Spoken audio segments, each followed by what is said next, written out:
Argentina ভক্ত না হইয়া ব্রাজিল ভক্ত হইলেই বোধহয় ভালো ছিল। এতদিনে তেলে স্বীকার করলি যে ব্রাজিলই সেরা দল। ব্রাজিল সেরা দল তো বলি নাই, বলেছি ব্রাজিল সাপোর্ট করলে অনেক সুবিধা পাওয়া যেত।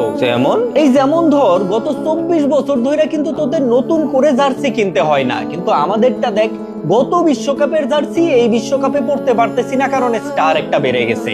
আবার এই বিশ্বকাপের জার্সি নেক্সট বিশ্বকাপে পড়তে পারবো না কারণ স্টার আরো একটা বেড়ে যাবে। তো আমাদের জার্সিতে আবার দেখ, মানুষ তোদের হাইদা হাইদা 7 আপ খাওয়ায়, কই আমাদেরকে তো কেউ সাদা পানিও খাওয়ায় না। তো আমি কি বলছি, আবার দেখ গত 24 বছর ধরে কিন্তু তোদের ট্রফি রাখার জায়গা নিয়ে কোনো টেনশন করতে হয় না, কিন্তু আমাদেরকে দেখ গত বিশ্বকাপের পর ট্রফি রাখার জন্য নতুন একটা ট্রফি ক্যাবিনেট বানাইছি, এই বিশ্বকাপের পর আবারও একটা নতুন করে ট্রফি ক্যাবিনেট বানাইতে হবে। আরে আমাদের যত 7 আপ খা, যেই গরম পড়ছে 7 আপ তো খাওয়াই যায়, খা তোর 7 আপ।